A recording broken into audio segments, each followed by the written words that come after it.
أعوذ بالله من الشيطان الرجيم بسم الله الرحمن الرحيم ولقد أرسلنا إلى ثمود أخاهم صالحا أن اعبدوا الله فإذا هم فريقان يختصمون قال يا قوم لم تستعجلون بالسيئة قبل الحسنة لولا تستغفرون الله لعلكم ترحمون۔ اور ہم نے قوم سمود کی طرف ان کے بھائی صالح علیہ السلام کو بھیجا اس بات کا حکم دے کر کے کہ لوگوں کو بتائیں کہ اللہ کی عبادت کرو، تو اس قوم میں دو گروہ آپس میں جھگڑ رہے تھے۔ سمود قوم کا نام تھا اور ان کی طرف جس نبی کو بھیجا گیا انہیں صالح کہا جاتا ہے، صالح علیہ السلام۔ اور جس علاقے میں وہ لوگ رہتے تھے اسے دیار سمود یعنی سمود کا علاقہ ہے یہ کہا جاتا تھا۔ مدائن صالح آج بھی یہ سب بستیاں موجود ہیں، وہ جو یمن کا علاقہ اور سعودیہ کا وہ علاقہ جو یمن کے بارڈر سے جڑا ہوا ہے، یہی سب علاقے تھے اور ہیں۔ اس قوم کی خوبی یہ تھی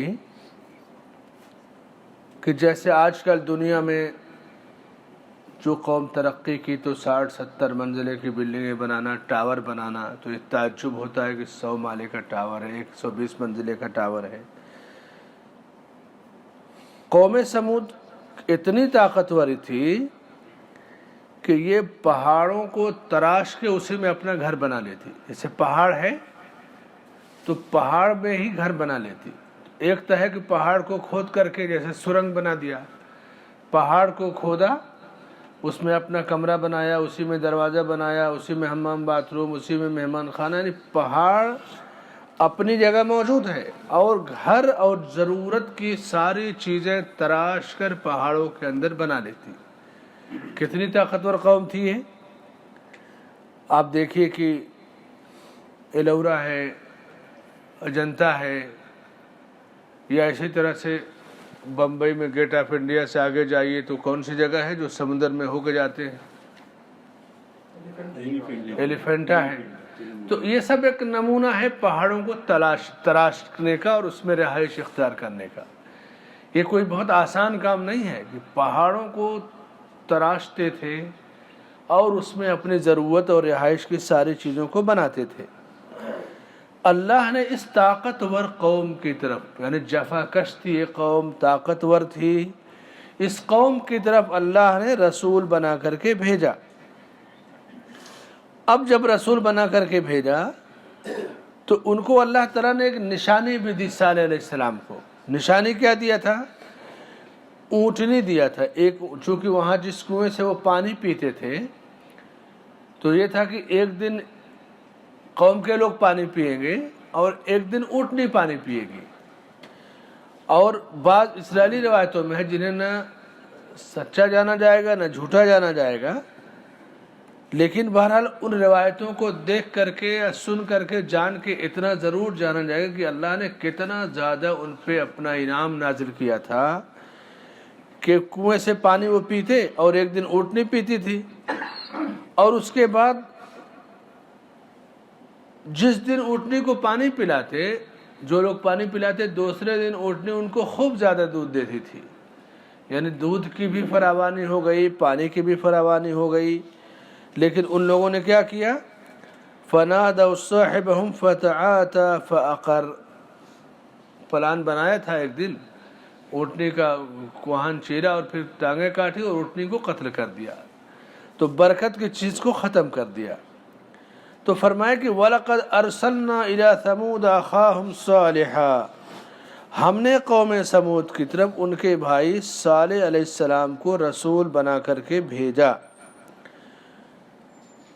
کس لیے بھیجا؟ دعوت کیا تھی؟ ان اعبدوا اللہ، تاکہ لوگ صرف اللہ کی بندگی کریں۔ قوم کون تھی؟ سمود، طاقتور قوم تھی، جفا کش قوم تھی، اس کے مقابلے میں کوئی ٹکتا نہیں تھا۔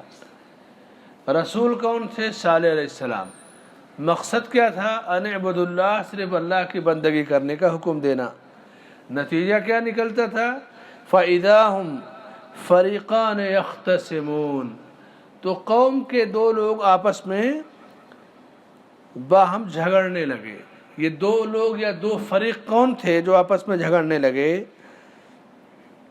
رسول کے آتے ہی لوگ دو حصوں میں بٹ گئے، ایک تو رسول پر ایمان لانے والے اور دوسرے جو رسول کے ساتھ کفر کرنے والے، رسول کی رسالت کا انکار کرنے والے تھے، یہ لوگ تھے۔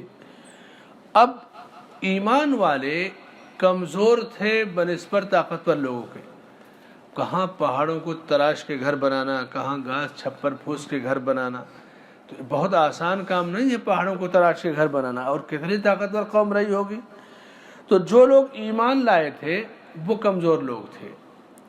قال الملأ الذين استكبروا من قومه للذين استضعفوا لمن آمن منهم أتعلمون أن صالحا مرسل من ربه، کمزور لوگ جو ایمان لائے تھے صالح علیہ السلام نے کے اوپر، ان لوگوں نے کہا لوگوں سے کہ تم نہیں جانتے کہ صالح رسولوں کی طرف، اللہ کی طرف سے رسول بنا کر کے بھیجے گئے ہیں؟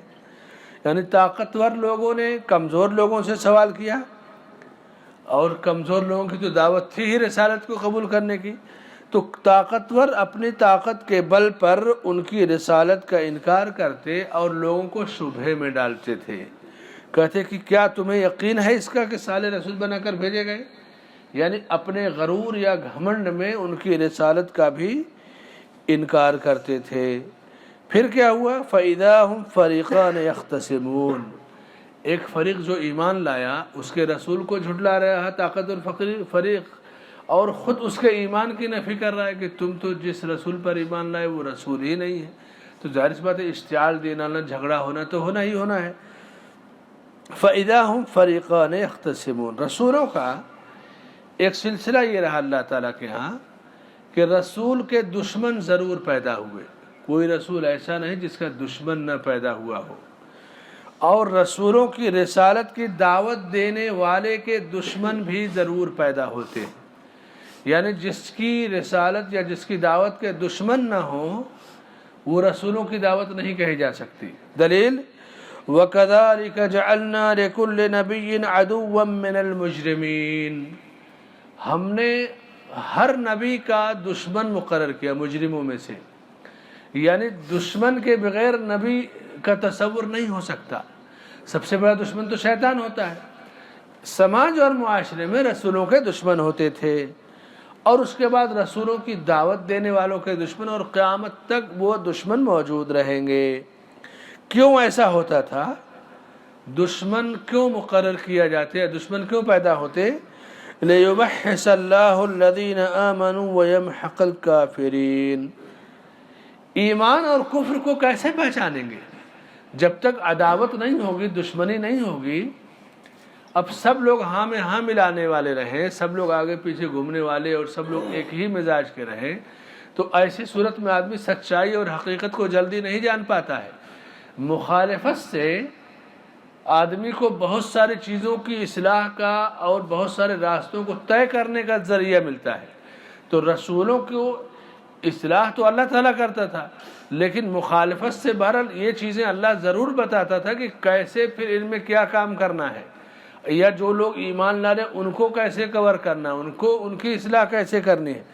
وَلِيُمَحِّصَ اللَّهُ الَّذِينَ آمَنُوا وَيَمْحَقَ الْكَافِرِينَ، تو اب حق اور باطل کو واضح کرنے کے لیے اللہ تعالیٰ رسولوں کے دشمن بھیجتا ہے یا پیدا کرتا ہے، اس لیے کہ دشمنی سے حق واضح ہوتا ہے، دشمنی سے حق کو پہچاننا آسان ہو۔ ایک آدمی مثلا اللہ کے رسول صلی اللہ علیہ وسلم کی زندگی دیکھ لیجیے، جب سے آپ کو اللہ نے نبی بنایا، ابو جہل یا ابو لہب گلیوں میں گھوم کے آپ کو پروپیگنڈا کرتے، برا بھلا کہتے، اور آج تک دنیا کے لوگ جو دشمن ہیں کچھ نہ کچھ بکتے رہتے ہیں، اول فاول لکھتے ہیں، بکتے ہیں، سب ہیں۔ اس سے کیا ہوتا ہے؟ رسول کی شخصیت نکھرتی ہے۔ اللہ کا تو وعدہ ہے کہ اِنَّا كَفَيْنَاكَ الْمُسْتَهْزِئِينَ، ان لوگوں کے لیے ہم آپ کی طرف سے کافی ہیں۔ رسول کا کچھ نہیں بگاڑ سکیں گے، لیکن اس میں رسول کی رسالت، سچائی، امانت داری، آپ کا اخلاق، تقوی، یہ ساری چیزیں لوگوں کے سامنے آتی ہیں۔ یہ اللہ کی حکمت ہے کہ بعض دفعہ مخالفت کے ذریعے حق کو پھیلاتا ہے۔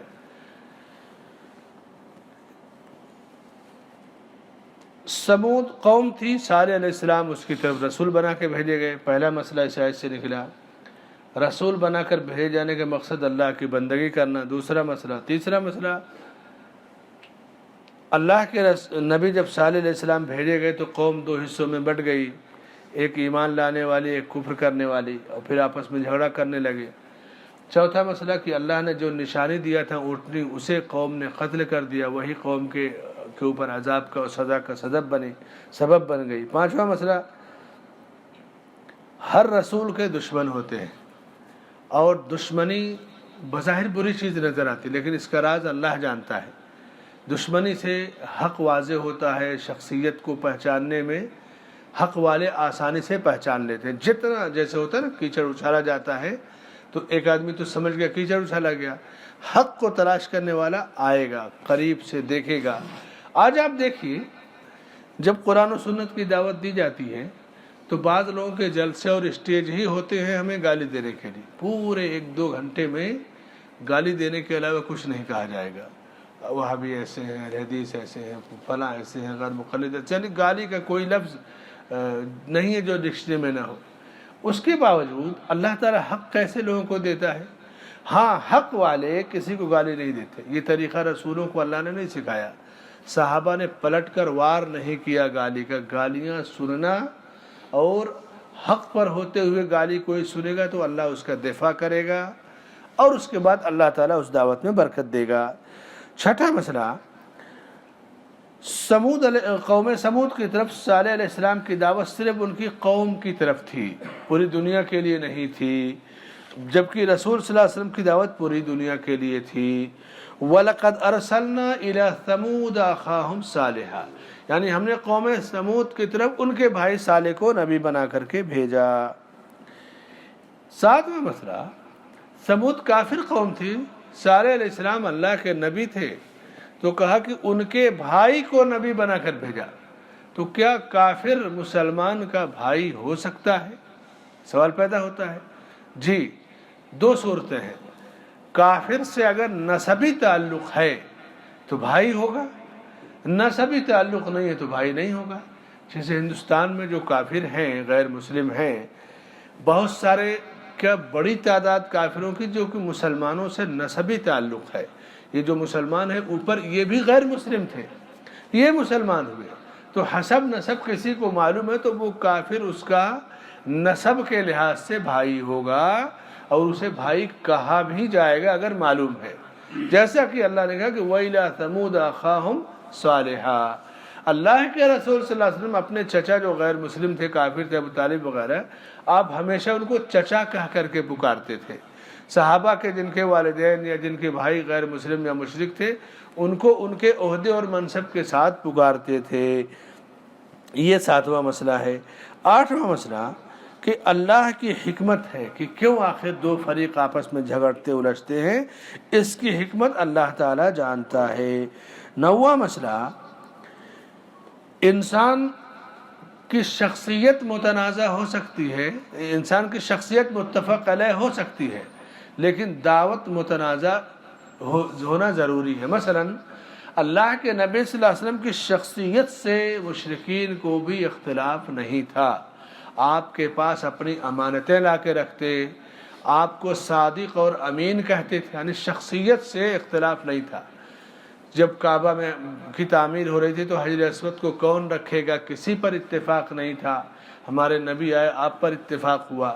شخصیت سے کبھی اختلاف نہیں کیا، امانت داری، سچائی، اخلاق حسنہ، سیرت طیبہ، لیکن جو دعوت تھی توحید کی دعوت سے اختلاف کیا، اور اصل اختلاف دعوت سے، کیونکہ دعوت اللہ کا پیغام ہے۔ شخصیتیں بہت ساری آپ کو کفار مشرکین کی دہریوں کی مل جائیں گی کہ عوام میں لوگوں کے دلوں پر چھائے رہتے ہیں۔ سوشل ورکر آپ کیجئے، سماجی کام کیجئے، لوگوں کے کام آئیے تو شخصیت نمبر 1 رہے گی. لیکن شخصیت کا پتہ کیسے لگے گا کہ اس کے اندر ہے کیا، اس کی فکر، سوچ، منہج، طریقہ کیا ہے، کس طرف بلاتا ہے؟ وہ اللہ کے دین کی دعوت کے ذریعے پتہ لگے گا.